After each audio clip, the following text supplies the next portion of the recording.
Een feestje voor een autoluwe binnenstad van Goes. Ondernemers vinden zo'n viering maar niks. En dit is echt iets wat je samen moet vieren. Maar dan moet je wel gewoon bij A beginnen en afwerken naar Z. Dus er moet alles in orde zijn. En dan ga je gezamenlijk een feestje vieren. En verder in deze Zeeland nu. Politieke partij wil permanente bewoners en voorlezen om taalachterstand te voorkomen.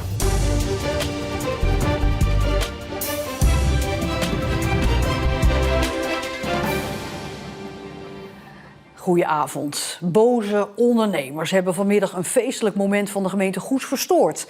De gemeente wilde op een positieve manier de nieuwe autoluwe binnenstad officieel maken.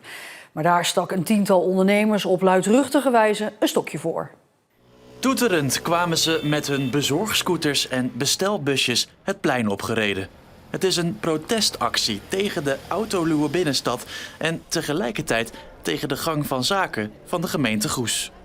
De ondernemers vrezen voor een aantal dingen. Denk bijvoorbeeld aan het laden en lossen wat leveranciers nog maar een paar uur per dag mogen doen. En ze zijn ook bang dat er minder mensen naar de stad komen, wat kan resulteren in omzetverlies. Maar wat de ondernemers vandaag vooral dwars zat, was de manier waarop de gemeente Goes de autoluwe binnenstad officieel maakt. Dat gebeurde namelijk met een hoop gelach en confettikanonnen. Misplaatst, zeggen de ondernemers die ook niet waren uitgenodigd. Dit is echt iets wat je samen moet vieren. Maar dan moet je wel gewoon bij A beginnen en afwerken naar Z. Dus er moet alles in orde zijn. En dan ga je gezamenlijk een feestje vieren. Volgens de ondernemers komt dit moment te vroeg. De autoluwe binnenstad is immers nog een proef tot juli van dit jaar. Ja, op deze manier dat hij een feestelijke opening houdt, ons niet uitnodigt als gesprekpartner, ons dus niet serieus neemt, ja, dan steekt iemand echt een mes in zijn rug. Zij hopen dat de gemeente de komende maanden beter naar ze zal luisteren. In hoeverre heeft deze actie, deze protestactie, indruk op u gemaakt? Nou, ik vond het indruk niet zozeer, maar ondernemers gaan mij zeer aan het hart. Zij zijn tenslotte ook een heel belangrijk deel van die binnenstad. Maar het heeft geen indruk op u gemaakt? Ik weet echt wat voor zorgen er bij ze leven. En ik probeer ook echt te helpen in het wegnemen van die zorgen. En daarom blijf ik ook gewoon graag in gesprek. Deze maand worden er alleen nog waarschuwingen gegeven aan de overtreders. Vanaf februari wordt er gehandhaafd. Wie dan met de auto de binnenstad inrijdt, betaalt een boete van €130.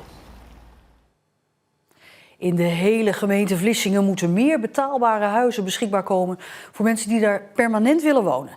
Dat vindt Perspectief op Vlissingen, de POV, die daar een initiatiefvoorstel over heeft ingediend. Als het aan de POV ligt, mogen huizen in Vlissingen die goedkoper zijn dan €420.000 alleen nog permanent bewoond worden. Mensen die een duurder huis kopen en daar iets anders mee willen dan er gaan wonen, verhuren bijvoorbeeld, moeten dan een vergunning aanvragen. Omdat we nu zien dat er heel veel huizen gebruikt worden voor andere dingen dan voor mensen die daar echt gaan wonen. Voor welke dingen dan? Recreatieve bewoning, dus als tweede woning. Maar ook voor verhuur. Want het is natuurlijk best leuk als je via Airbnb kan verhuren. Voor het maken van kamers. Want dan kun je de woning splitsen en dan heb je nog meer huuropbrengsten. Of misschien gewoon om leeg te laten staan als investering. En waarom is dat erg? Nou ja, net als in heel Nederland hebben we in Vlissingen toch best een probleem met betaalbare woningen. Dus dat betekent ook dat Vlissingers die voor het eerst de huizenmarkt opgaan, geen huis kunnen vinden. De POV wil voorkomen dat huizen ongecontroleerd kunnen worden verkocht als tweede woning. Wat nu nog in een groot deel van de stad kan. En dat is wel een probleem, omdat je dan ook een gekke buurt krijgt. Stel je voor dat je in je straat de helft van je buren is er 8 weken per jaar. En dan wordt het een beetje saai. Voorzieningen moeten misschien weg. En het is ook een beetje gek als het verhuurd wordt aan mensen die misschien alleen vakantie komen vieren. Want die hebben toch een iets ander dagritme dan dat jij hebt als je 's morgens om 8 uur de deur uit moet om te gaan werken. Er zijn wel vergelijkbare regels in Vlissingen, maar die gelden alleen voor de binnenstad en het middengebied. De POV wil dat uitbreiden naar de hele gemeente. Dat is volgens de partij nodig, omdat het probleem groot is. Dat is heel groot. Maar dat zijn meer de geluiden die je vanuit de mensen hoort als dat de gemeente het weet. Want ik denk zomaar, we hebben een klein onderzoek gedaan in de Scheldebuurt, dat er veel meer woningen gebruikt worden voor andere dingen dan mensen die daar echt wonen, dan dat de gemeente weet. Makelaar Marco van der Knaap, die ook voorzitter is van NVM Zeeland, vindt dat geen goed idee. Ja, het lijkt een beetje op een regel die niet per se nodig is. Het lijkt een beetje op een oplossing voor een probleem wat er niet is. Er is al vrij goed beleid om de binnenstad en het middengebied te beschermen hier in Vlissingen. En eigenlijk zijn er weinig bewegingen richting de andere delen van de stad. Dus naar mijn optiek is het niet echt nodig. Worden er veel huizen verkocht als tweede woning? Nee, niet meer eigenlijk. Een aantal jaar geleden was dat wel een stuk meer. Je hebt een aantal regio's hier waar dat wel toegepast wordt. Bijvoorbeeld aan de boulevard, dat is natuurlijk een populaire plek. Maar je zag in het verleden dat vooral in de binnenstad best vaak woningen als tweede woning werden aangekocht. Maar eigenlijk is dat de laatste jaren niet meer zo. Sterker nog, de mensen zijn eigenlijk het al mooi aan het verkopen. Het college van BMW vindt het een slecht plan. Zij zeggen dat het plan juridisch onhoudbaar is en dat er problemen kunnen ontstaan omdat mensen de regels gaan aanvechten. Bovendien zou handhaving van de regels lastig worden. Ja, ik vind dat is op zich best een grappig argument wat ze aanvoeren.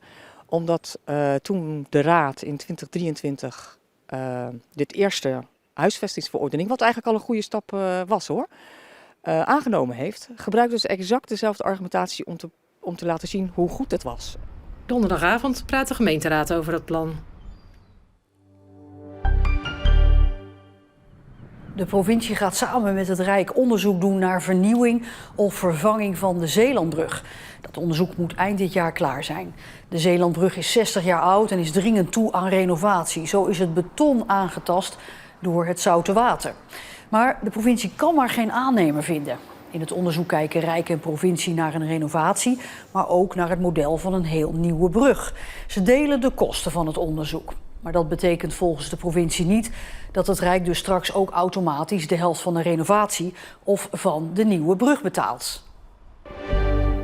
De 3 zuidelijke provincies Zeeland, Brabant en Limburg willen subsidie van het Rijk voor hun musea.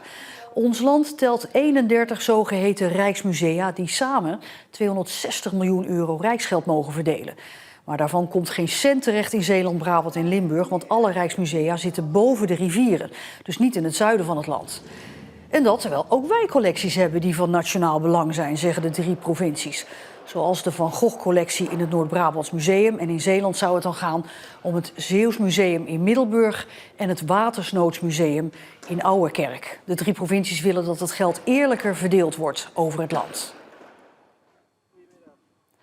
De man uit Westkapelle, die in 2012 is veroordeeld in een van de grootste zedenzaken in Zeeland, is overleden.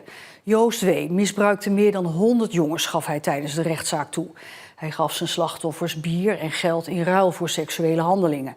Joost W. kreeg toen 2 jaar cel en tbs en hij verbleef nog altijd in een tbs-kliniek en is daar op 74-jarige leeftijd overleden.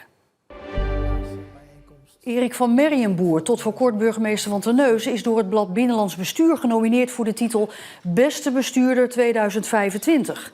Van Merrienboer trad vorig jaar af nadat de gemeenteraad tegen een asielzoekerscentrum had gestemd. In het blad staat dat mensen het dapper vinden dat hij is afgetreden en achter zijn principes is blijven staan. Van Merrienboer is de enige genomineerde uit Zeeland. Ouders die hun huis openstellen voor een vrijwilliger die dan een half jaar lang komt voorlezen aan hun kinderen, zodat die meer vertrouwd raken met taal. Het is het concept van de Voorleesexpress. En inmiddels doen er ruim 100 gezinnen in Zeeland eraan mee. Ook dit Syrische gezin in Axel. Dag meneer Beer, mogen wij wat honing lenen? We willen een cake bakken. Ik heb geen honing. Thuis op de bank in Axel. Voorleesvrijwilliger Evelien de Vries leest voor aan de 7-jarige Jamil. Zijn moeder Jeanette luistert mee. Jamil vindt het voorlezen leuk. Omdat ik ga leren en ik ga Nederlands praten. Wie opgroeit in een omgeving waar veel verteld, gepraat of voorgelezen wordt, heeft een voorsprong. Je leert daardoor sneller de taal en dat leidt tot betere prestaties op school, zo blijkt. Maar wat als je ouders dat niet gewend zijn of niet goed weten hoe? Daar zijn allemaal potten honing, zie je dat? Dan kan de Voorleesexpress een duwtje in de rug geven. Uit onderzoek blijkt dat de deelnemers beter worden in taalbegrip en ze krijgen meer leesplezier en zelfvertrouwen. Ik merk wel dat toen ik hier in het begin kwam, dan sprak hij nog niet zo heel veel. Dan had ik ook wel eens het idee dat hij echt niet begreep waar ik het over had. En ik merk wel dat in de loop van de tijd dat steeds beter is gegaan. Organisaties die kinderen aanmelden voor deze aanpak zien duidelijk effect. De kinderen die pakken graag de boek uit de boekenkast hier.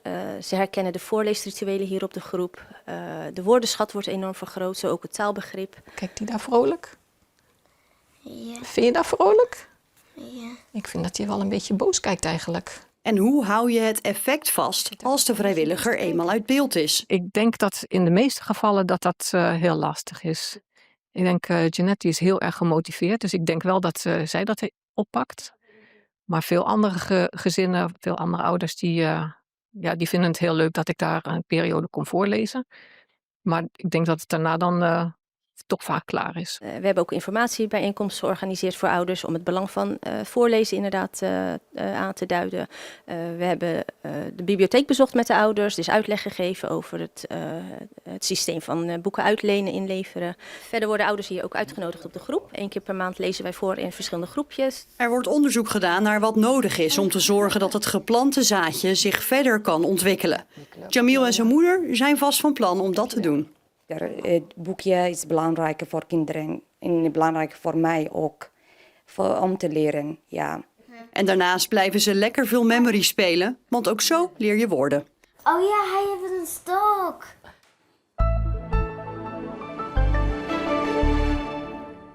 Het was vandaag in Zeeland bewolkt met af en toe een spatje motregen. Het was behoorlijk zacht vanmiddag met maxima rond 9 à 10 graden. En vanaf middernacht trekken er weer buien over Zeeland. Maar morgen wordt het droog met mooi zonnig weer in de loop van de ochtend. Het wordt dan 8 graden bij een zwakke tot matige westelijke wind. De dagen erna zijn bewolkt, soms regent het en het blijft zacht met 8 tot 9 graden. En meer interessant nieuws uit Zeeland is te vinden op onze site, onze app en onze social media kanalen. Lees daar meer over de storing in de straatverlichting in West-Zeeuws-Vlaanderen. Want zondagnacht bleef het donker in onder meer Breskes en Oostburg en dat is nog niet echt verholpen. Deelstations zijn nu handmatig aangezet, waardoor de verlichting daar nu dag en nacht brandt. En tot zover deze Zeeland nu voor dit moment. Nog een hele fijne dinsdagavond en tot morgen.